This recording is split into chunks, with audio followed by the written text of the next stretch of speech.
Hello, everyone. Welcome to Reiki Radio. I am your host, Yolanda, and today I want to talk to you about the gift of Mayat.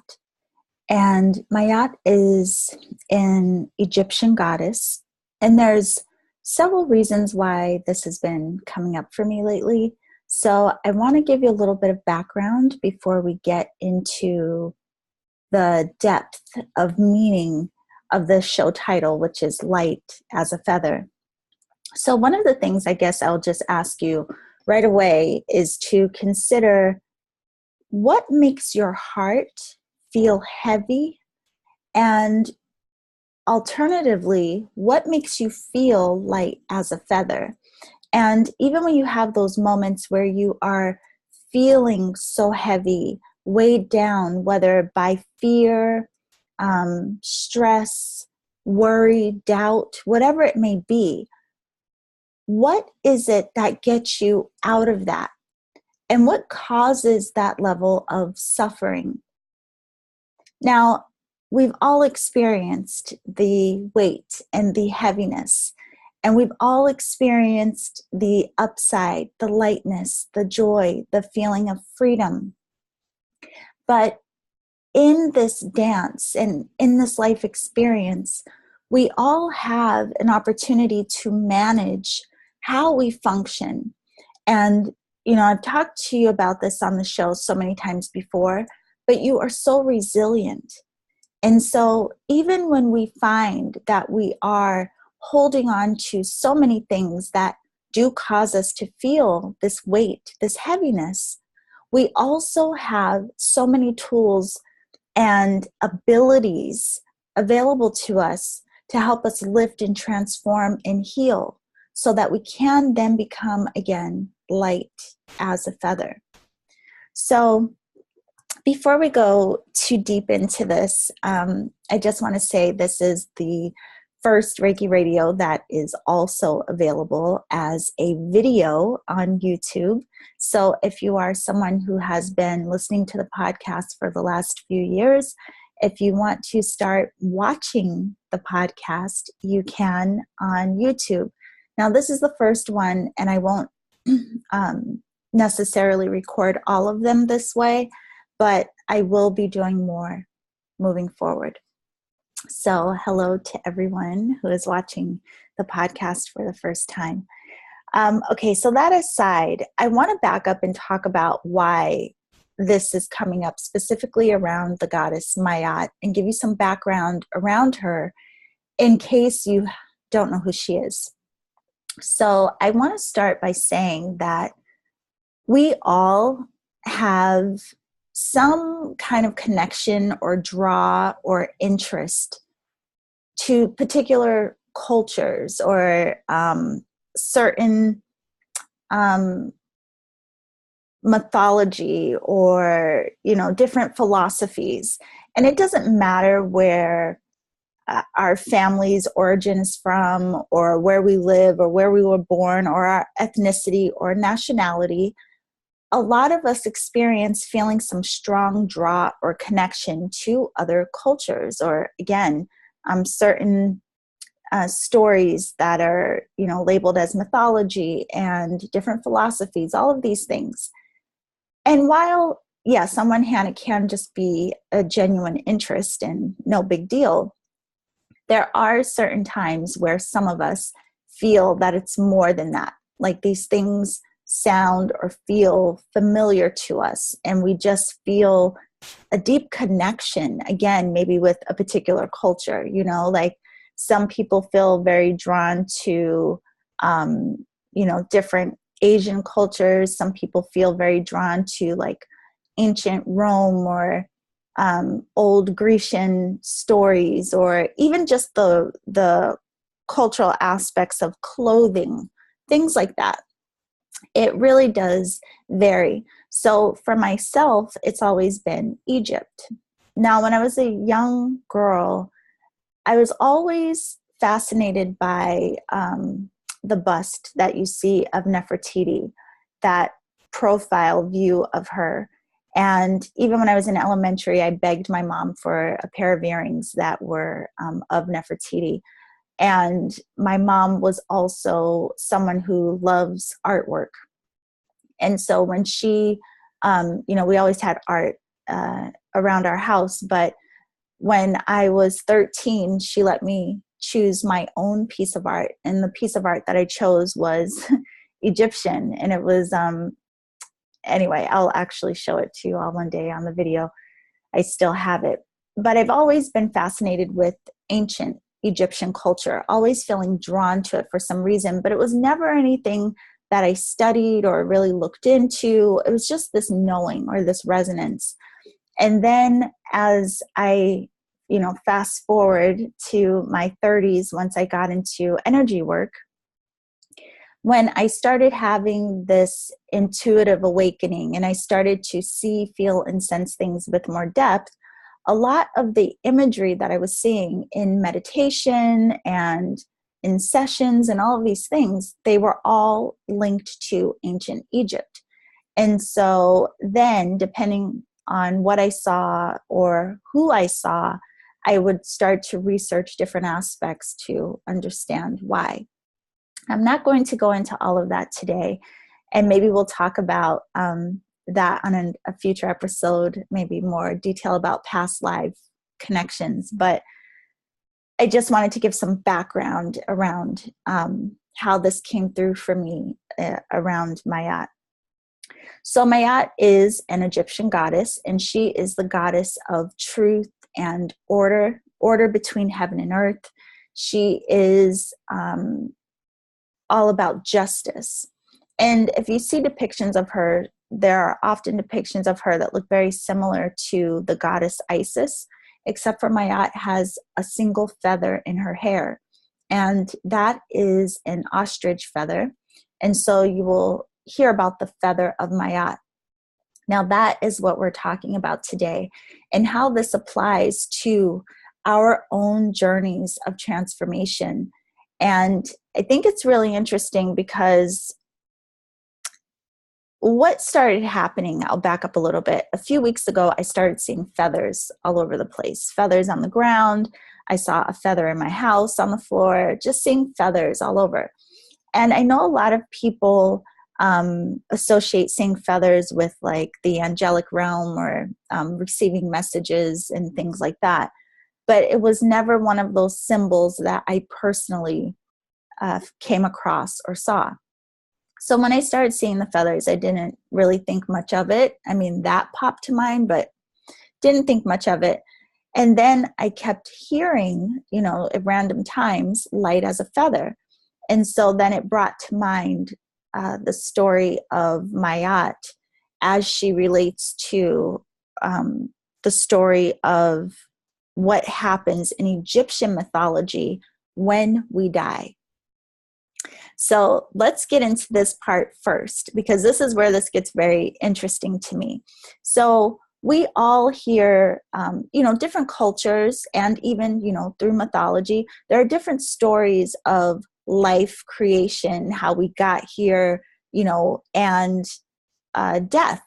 And as we know, it's cyclical. We're born, we die, and then we have stories of being reborn. And even rebirth can mean something very different, culture to culture or religion-wise as well. So with this, I was hearing the feather of Mayat, and it brought to mind the story of what happens when you die according to the ancient Egyptians. And so what they believed was when a person dies, they are greeted by Anubis. And Anubis is an Egyptian god he was like a guide to the dead. He would guide the people that were dead, and he also is related to like embalming and these types of things. But Anubis would weigh a person's heart against a feather. So, the two scales. On one scale would be a feather, and on the other scale, the heart would be placed. And if the person's heart was not light as a feather, if their heart was heavy, their heart would be devoured by this monster. And if someone's heart was light as a feather, they would then proceed on to what was called the field of reeds, which is like a version of what we would call like paradise. So again, if the heart was heavy, the heart would be devoured. If the heart was light, you would move on to this state of, peace, paradise. Now, this reminded me, of course, of the parallel between the story of heaven and hell. When you die, if you are, I guess if your soul is bad or something like this, whatever the thought is, then you would go to hell. But then if you were good, you would go to heaven. Well, I was wondering why this was popping up because I knew it had something to do with this work, like energy work. And I got a very clear message to start to look at these stories not so literally, to look at them from the lens of what happens when we go through these cycles of death while we are living. So not a physical death, but death in terms of transformation. So again, it's like we're born into this physical life, and then we go through this cycle of death that is not a physical death. It's like, your spiritual awakening or a deep soulful transformation, something that changes you where you are no longer like you were before, but in a deep, profound way. And then you find yourself into this new state of being, which is then like being reborn or like a rebirth or like a resurrection into a new state of awareness, a new state of consciousness. And again, this has nothing to do with a physical death. So I was guided to look at this from this lens, to not look at it as so literal. And the thing that's interesting about this, and that I've known this since I started studying, different philosophies and teachings and all of these things around transformation and energetic alchemy. A lot of these stories, a lot of these teachings, a lot of what we have been told or taught, especially when it comes to ancient texts and, ancient teachings and things passed down from ancient civilizations, they weren't necessarily meant to be taken literally. A lot of times these stories and things that we call mythology are full of wisdom that help us understand how to live from a higher state of consciousness while we are in body, in form. And so one of these stories that was meant to help us understand how to move into a higher state of consciousness or awareness is this story of what happens when we die, but again, not a literal death. Now, I just want to point out, this story could have been very literal for the ancient Egyptians. I have no idea, I wasn't there, but I did receive this clear guidance to look at this from the lens of how it can be applied to how we do this work for ourselves and how a heavy heart impacts us. So let's just back up and look at this differently. It's like mythology. What if we took it out of the category of myth, if we took it out of the category of fable and started looking at these stories from the lens of trying to understand the wisdom that is being passed down to us? And with this in particular, this story, again, I want you to consider death not as a physical death, but as another word for transformation, but a deep, profound transformation. Now, again, we have the scale and the heart being weighed. A heavy heart would be devoured, whereas the light heart would be give you access to moving on to this paradise. So when we think about this in terms of these life experiences that we're having, We can think about the ego or the different challenges and experiences that do make us feel heavy. Again, the fear, shame, doubt, worry, past regret, all of those things, whether we try to stuff them away, if we try to hide from them, we push them aside, those energies stay with us and they stay heavy within our field of consciousness. They stay heavy within our mind. And what happens is those energies, that weight, starts to eat away at us. It's like your mind starts to eat away at the heart. So this monster that devours the heart is really like a symbol of the mind, because it is our mind and what we hold in consciousness that directly impacts the way that we perceive things. And the way that we perceive things will have a direct impact on how we hold things and how we feel and how we act or respond or react, how we move forward or hold ourselves back, how we uplift ourselves or punish ourselves for feeling that we don't deserve goodness because of this old weight that we may be holding, the old stories we may be telling ourselves. The only way to transform and to heal, to allow ourselves to go through the cycle of death, so to speak, is to allow ourselves to first be honest with ourselves, to acknowledge ourselves. We have to know and recognize what is going on with us before we can truly heal it, transform it. We can't be in denial. We have to be willing to stand in the mirror, contend with our shadow. But the key is to do this outside of judgment and understand that this aspect of you from the past that may have gone through something or made a choice that you don't agree with today, or did something that you regret, or holding on to whatever it may be that is causing the weight, that aspect of you back then may have been making that choice from a space of fear, may have made that choice from a space of lack of understanding. You could have been functioning back then from old hurt.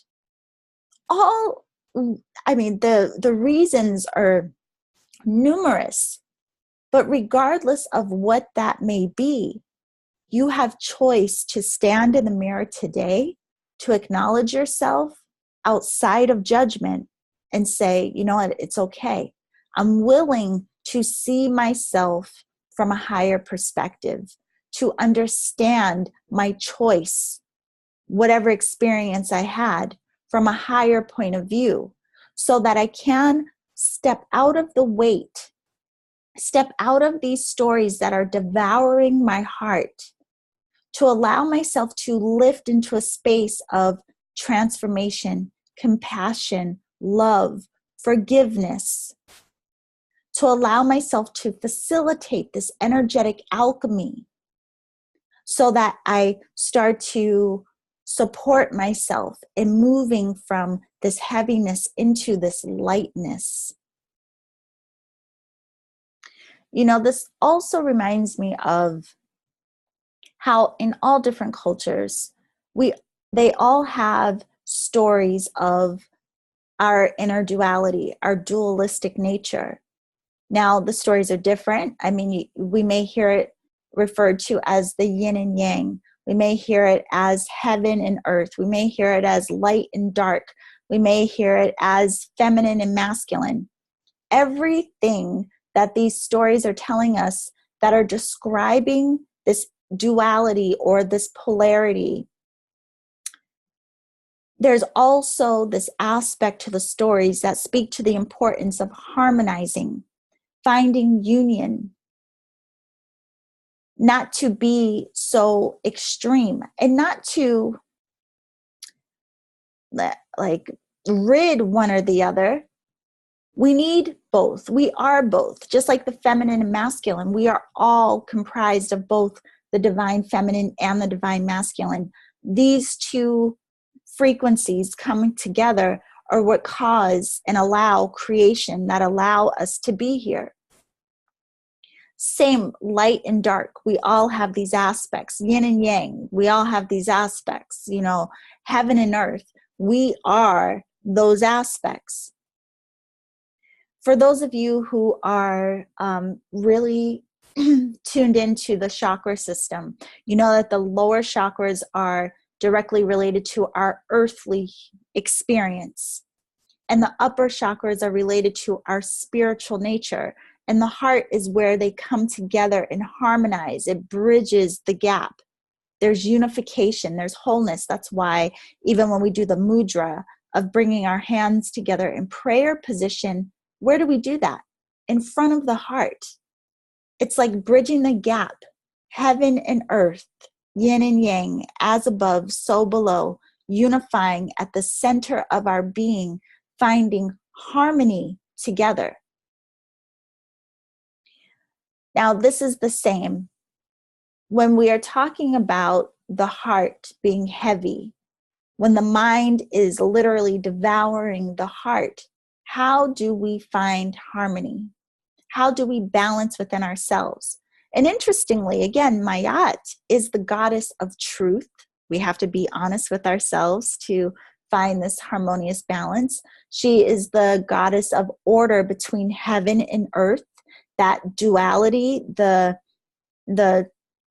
aspects that make up who and what we are. And she also is the goddess of balance. So one of the things that this also makes me think about, a few months ago, if you all were with me on the podcast, I did a journey with the major arcana. And one of the cards is the Justice card. So if you have the Rider-Waite-Smith deck, if you look at the Justice card, there is a picture of a person who is holding the sword in one hand. And remember, the suit of swords are symbolic of thought, of our mental activity. So let's just say that the sword represents the mind. It's upright. In the other hand, the person is holding the scales. And again, the card is called Justice. But one of the layers of what this card is about is being honest with ourselves, because we are the ones that judge ourselves the most. You're your hardest critic, your harshest critic.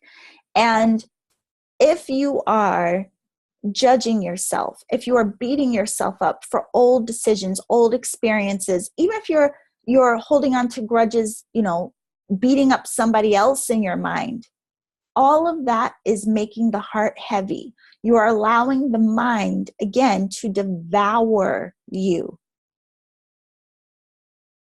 But you have choice. So this story is about the choice that we have to do it differently, to allow ourselves to go through this process of awakening, this process of rebirth, this process of transformation, getting into our right mind, our higher consciousness, our higher awareness, so that we can stop devouring our hearts, allow ourselves to heal, welcoming the energies of forgiveness, compassion, and understanding, so that we can start to feel more light. We can allow the heart to be light. That's what the gift of Mayat is. Reminding us that there is a way to move into the field of reeds, to move into that state of paradise, or some call Shambhala. There is this gift that we have to move into a state of higher awareness, higher consciousness, while still being here in our bodies. We have the choice. And that is the beauty of it all. Now, if you've listened to the show, um, over the last few years, or even if you're new, you may know that one of the things I always emphasize is the importance of our practice and understanding that this process of transformation, these little death cycles that we go through, these processes of, being reborn or awakening, they come in stages. What you may realize or understand today, it may have taken you to go through some significant shift. You may have experienced some drastic life change that probably felt like death, that felt very hard, that was heavy on the heart, but you were somehow guided, supported, uplifted through whatever it is you went through. And you came out on the other side with more wisdom, more understanding, more clarity than you had before. That's what this is about. Allowing ourselves to evolve in consciousness, to learn through experience, but not holding the experience in such a way that we allow our hearts to be heavy, but training ourselves to understand how to see the beauty and the lessons of our experience and how to function more consistently from our higher state of mind. A lot of people talk about this as like God mind, Christ consciousness, the Buddha mind, being enlightened, being awakened, all of these different terms. Again, all of these different philosophies, stories, mythology from various cultures, all have given us so many references of how to wake up. We just have to pay attention. We have to see beyond the surface. And it starts with seeing ourselves. So, one of the things that really supported me in this, I always say Reiki is the technique and the tool that woke me up to who I was in new ways. And a lot of people think of Reiki as a technique to, just balance chakras or do energy work for others. But the truth is, it is a beautiful technique for awakening to your own true nature, to healing yourself, to nurturing yourself through your own death cycles, to allowing yourself to go through that process of awakening to new levels of understanding, healing, transforming. And another beautiful aspect is that it also opens us up intuitively. So a lot of people, once they go through a Reiki class, they start to notice that they become more sensitive or more perceptive and aware of the non-physical. So you may start to see energy. You may start to feel energy more intensely. You may start to tune into your intuitive messages. That's what happened to me. And what happened was Reiki really did open me up, but I didn't quite understand how to translate the energies that I was sensing. I was seeing colors and these things, but I was like, so what? What does it mean? I didn't know what it meant.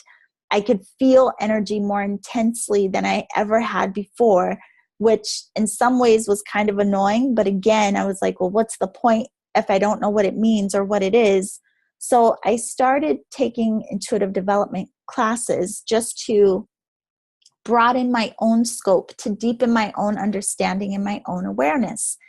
And through that, I started becoming very comfortable with my intuitive knowing, my intuitive mind, with trusting the messages that I receive, with working more closely with my guides, with being able to communicate in sessions with more clarity and more awareness, with stepping out of fear around what I was feeling, seeing, or sensing, and understanding the ownership and authority I have of my own field, my own space, my own mind. It opened me up in so many ways. But what I started to realize, especially when I did the podcast, and I started this back in 2013, is that there were a lot of people on similar paths, but that didn't have the same guidance and support that I had found along the way. So I started creating online courses to help support other people who are practicing Reiki, or people who are just curious about awakening or developing their own intuition. And since then, 5 years ago, starting the podcast, it's almost 5 years. It will be in September. I can't believe how much this community has grown and how much it has expanded. And, I'm so grateful for all of you being here. So I have decided to offer my 2 most popular online courses to help you deepen your Reiki practice and develop your intuition, so that these tools, all of this work, can become more clear for you to, stop wondering how to do it and let me guide you through it. So this package is called Intuitive Reiki, and it is normally $350 because it's 2 classes, but I have a coupon code for all of my community, everyone who listens to the podcast, everyone on my newsletter. The coupon code is thank you. 1 word, no spacing, just thank you. And it is my deep vow of gratitude to all of you, because quite honestly, this journey would have been so much different had I not started this podcast and had I not reached out for, community. And yes, part of it is I wanted to share, but the truth is I have received so much love and support back from all of you, and I am deeply thankful. And I know that, all of this work and the tools and the books and the classes, it adds up. I know, I've done it. I still do it. I still study. I still practice. It's ongoing. But I wanted to make these tools, the Reiki tools and the intuitive mastery, very affordable, so that as many people who are serious about deepening their practice could do it. And then what I'm going to do starting mid-August is I am going to come in for everyone who signs up for Intuitive Reiki. I'm going to do some live Q&A events so that you have some live support through both of the classes. So yeah, if you're ready to take your Reiki practice to the next level, or you just want to deepen your intuitive gifts, be sure to get this package. It's only $100 for both classes. Use the coupon code thank you. And you will see the class on my website, which is yewchi.com. That's YEWCHI.com. And remember again, the coupon code, there's no spacing. Thank you as 1 word. And if you know someone else who would benefit from these tools to help them with their practice, you can purchase it for a friend, whomever you want. But if it's not for you, you want to be sure to send me an email to give me the email address of whomever the course is for, so I can give them access. Okay? So a deep bow of gratitude to all of you. I hope that we all continue to go in this journey with as much ease and grace as possible. And I will continue to share with you as much as I can. And in fact, I appreciate all of you who do show up and, take my classes, do sessions, because while you may think that it's to support you and your journey, your generosity also helps me to continue to share with the community in this way. So I thank you all. I look forward to getting to know you in Intuitive Reiki. Don't forget the gifts of Mayat. Consider again what in the mind is devouring the heart, and knowing and recognizing that you have the ability and choice to make it all light as a feather. You have the tools. Let's get to it. So that is all for today, everyone. Have a beautiful, beautiful rest of your day. And remember to always journey in love.